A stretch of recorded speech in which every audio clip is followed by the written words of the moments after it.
Hai guys, so hari ini saya akan membincangkan salah satu contoh soalan untuk hardware berprinsipal di mana kita akan ada tambah atau tolak, tapi untuk soalan ini kita akan buat tambah. So ini adalah soalan past paper tahun 2015. Okey, so bagi sesiapa yang ingin kata untuk try dulu, saya nasihatkan anda boleh download soalan ini dekat description dan attempt dia dalam masa 10 minit. Okey, sebelum anda tengok video ini dengan lebih mendalam lah. So cadangan saya adalah untuk anda buat dalam masa 10 minit.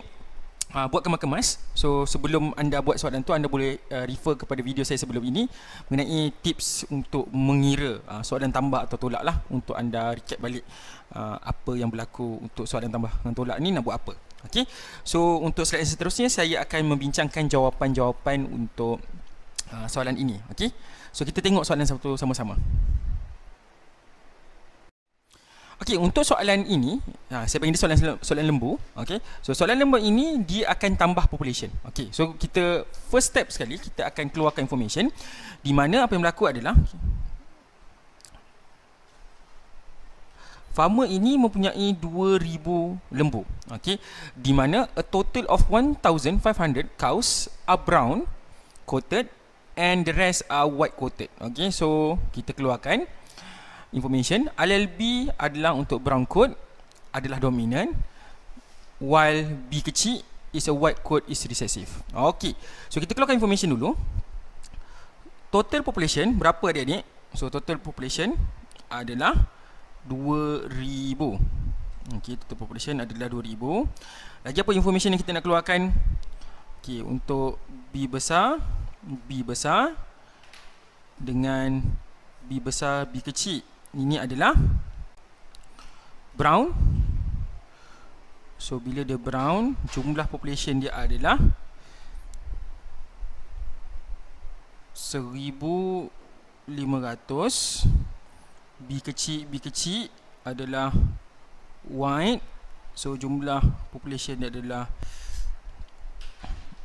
500. Okey, 500. Okay, sebelum tu kita ada B besar stands for brown dan B kecil stands for white.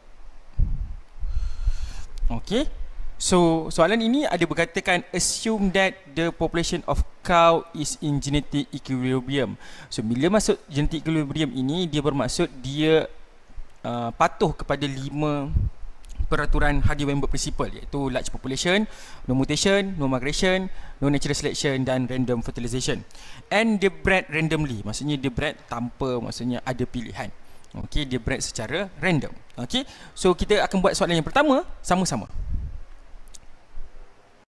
Okey, untuk soalan pertama adalah calculate the frequency for dominant and recessive allele of the population. Okey, nasihat saya, kita tulis dulu rumus. Allele frekuensi bersamaan dengan P plus Q equals to 1 dan genotype frekuensi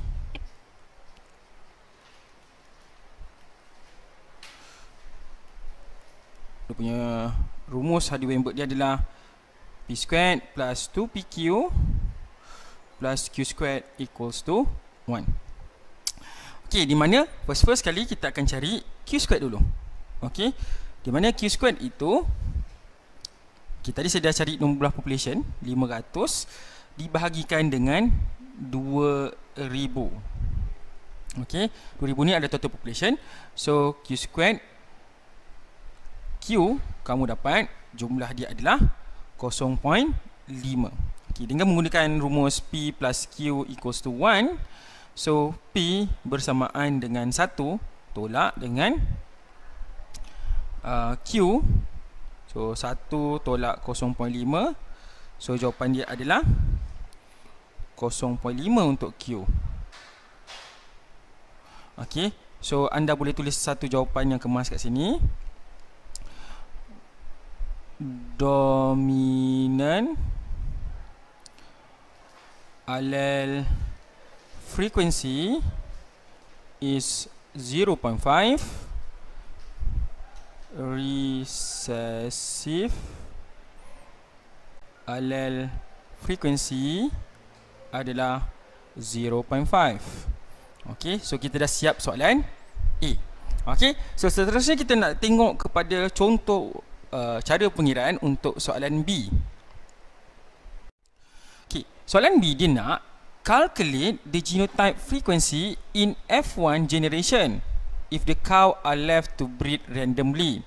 Okay, so untuk ingatan semua, kamu kena ingat, tak kisahlah F1 generation ke, F100 ke, F1000 ke, semuanya mesti patuh kepada Hardy-Weinberg principle, di mana allele frequency and genotype frequency tidak akan berubah regardless anything happen, melainkan berlakunya 5 assumption tersebut. Okay, so apa dia minta adalah dia nak genotype frequency. So kita cari dulu P squared. So P squared bersamaan dengan 0.5 squared. So bila 0.5 squared, anda akan dapat 0.25. 2PQ bersamaan dengan 2 darab dengan 0.5 darab dengan 0.5. So anda akan dapat jawapan dia adalah 0.5, dan Q squared bersamaan dengan 0.5 squared. So anda akan dapat 0.25. Adakah dah habis cara anda pengiraan kat sini? Tidak. Anda kena ingat, anda kena lukis atau tulis semua sekali yang diminta. Okey, genotype frequency untuk B besar adalah 0.25. Okey, genotype frekuensi untuk B besar B kecil 0.5, dan genotype frekuensi untuk B kecil adalah 0.25. Pastikan ayat ini jangan diletakkan. Ini adalah benda yang paling utama sekali untuk anda buat. Okey, benda ini dah kira kena letak satu statement. Itu pesan saya. Okey, seterusnya kita nak buat soalan yang tough sikit bila kita nak kira jumlah population. Okey, so apa yang berlaku adalah kita kena cari dia punya jumlah dia. Okey, tak apa, kita tengok soalannya. Okey, so apa yang berlaku dengan soalan ini adalah dia minta if the farmer add another 1000 homozygous dominant brown cows. So, dia tambah lagi 1000. Dekat mana? Dia tambah 1000 dekat dominant brown cows. Homozygous dominant maksudnya dekat B besar. Okey. So, pesan saya yang pertama sekali adalah kita kena cari apa dia, guys? Kita kena cari new population. So, new population bersamaan dengan 2000 tambah dengan 1000. So anda akan dapat 3000. Okey, nombor 2, kita cari new gene pool. So new gene pool, ingat alel mesti darab dengan 2. So dapat berapa, guys? Dapat 6000. Okey, so apa yang anda kena buat adalah anda kena cari new total. Sorry, saya kena tambah sini sikit. Total.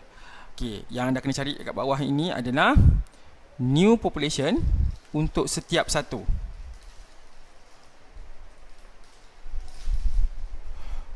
Untuk setiap satu Okey, so kita cari B besar new population, bukan new population. Sorry. Old population dulu. So, new population nanti saya akan ajar dalam petak tu dalam kotak. Okey, di mana apa yang berlaku adalah tadi kita dah cari kita punya genotype frequency, di mana tadi B besar bersamaan dengan 0.25 darab dengan, nak darab dengan 3000 ke 2000, kita cari old population kita darab dengan 2000, di mana jumlah dia adalah 500. B besar B kecil adalah 0.5 didarabkan dengan 2000. Ini bersamaan dengan 1000. Dan B kecil bersamaan dengan 0.25 darab dengan 2000. So anda akan dapat 500. Okey.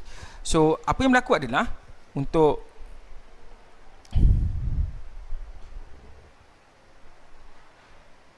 new population, kita kira new population pula.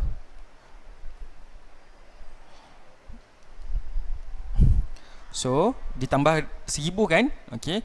So B besar bersamaan dengan 500 tambah dengan 1000. So jumlah dia adalah 1500. Okey, ini 1500. B besar B kecil, jumlah dia adalah sama je, 1000. Dan B kecil jumlah dia berapa? 500. Total new population berapa guys? Macam kita kira tadi adalah 3000. Okay, sekarang ni saya nak ajar kamu untuk kira satu-satu untuk alih frekuensi dengan buat kotak kat sebelah dia lah. Okey. Okey, sekarang ini kita nak belajar untuk mengira untuk kira dia punya new dominant alih frekuensi, di mana saya akan ajar menggunakan buat table Okey, so saya punya pesan adalah bila anda buat table ini, apa yang anda kena buat adalah anda kena buat table ini dengan kemaslah dengan menggunakan pembaris. Saya ini just menggunakan tangan sahaja. Okey. So bahagikan kotak ini kepada beberapa kotak yang saya akan cerita selepas ini. Okey. So di mana kotak ini dia terbahagi kepada 3. Yang utama, yang di mana dia ada, ni kita panggil sebagai, kita ada alel, dan ini adalah genotype, di mana ini adalah B besar B kecil, dan ini adalah B kecil. Alel dia ada B besar dan B kecil. So kita nak cari B besar So apa yang berlaku adalah kita kira satu-satu. So tadi kita dah kira the total population yang baru adalah 1500. Di mana apa yang kita akan buat adalah kita kena darabkan dengan 2. Kenapa kena darab 2? Sebab dia ada 2 B besar dekat sini, dan kita boleh bahagikan dia dengan 6000. Okey. Tapi kalau kamu nak buat calculation kat hujung ni pun boleh juga. Kejap lagi saya akan tunjuk. Okey, untuk B kecil ada tak kat sini? Tidak ada. So bila tidak ada, apa yang berlaku adalah anda kena pangkah. Okey, kita ambil B besar pula. Ada kat sini. Okey, B besar kat sini, berapa nilai dia? Okey, jumlah population dia adalah 1000. Bahagikan dengan apa? Bahagikan dengan 6000. Perlu darab 2? Tak perlu, sebab kat sini ada 1. Okey, seterusnya untuk B kecil kat sini ada tak? Ada. 1000. Kamu bagikan dengan 6000 juga. Dan untuk B kecil dekat sini, kamu ada berapa B kecil? Ada 2 B kecil kat sini. Ada B besar? Tak ada, kita pangkahkan. Dan kita kira B kecil kat sini, di mana dia ada 500, di mana 500 itu anda darabkan dengan 2 bahagikan dengan 6000. Okey. So apa yang berlaku adalah kita kira yang ni dia nak new population, new dominant allele, new dominant allele. Okey, which is kita ada huruf B besar ataupun P. Okey, P. So macam mana kita nak kira?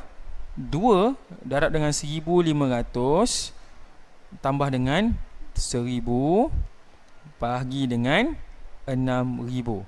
So kalau siapa tak nampak, yang ni stands for B besar dan ini stands for B besar B kecil. Tapi yang kita nak ambil adalah B besar saja, B kecil ni kita pangkah. Okey. So apa yang anda akan dapat? Anda akan dapat nilai dia adalah 0.6667. Jangan lupa dia punya ayat ni adalah new dominant allele. B besar adalah frekuensi, allele frekuensi adalah 0.6667. Okey, cara yang kedua yang anda boleh buat, okey, ini adalah cara yang pertama. Okey, cara yang kedua yang anda boleh buat juga ialah anda kira ini. Okey, B kecil. So B kecil stands for 1000 darab dengan 2 dalam kurungan darab tambah 2 darab dengan 500 bahagikan dengan 6000, di mana anda akan dapat 0.3333. So anda gunakan P plus Q equals to 1. So P bersamaan dengan 0.6667. Jangan lupa gunakan statement kat sini, new dominant allele frekuensi adalah 0.6667 untuk P besar ataupun P. Okey, so dah siap. So ingat, anda boleh gunakan table, dan ada juga orang tak pakai table. Kalau dia tahu, dia faham, dia tak pakai table pun, dia terus directly kira dekat luar. Okey, so itu saja daripada saya. Okey, untuk soalan seterusnya adalah dia cakap state the 3 condition for Hardy-Weinberg equilibrium to be achieved. So kamu kena ingat, kita ada 5 assumption tu tadi. Itulah kita pilih salah 5 daripada apa yang ada tu untuk anda cerita apakah 3 condition untuk Hardy-Weinberg equilibrium to be achieved. Okey, contoh dia adalah no migration, no mutation, no natural selection, large population size dengan random fertilization. Okey, itu saja daripada saya. Sekian, Assalamualaikum warahmatullahi wabarakatuh dan salam sejahtera.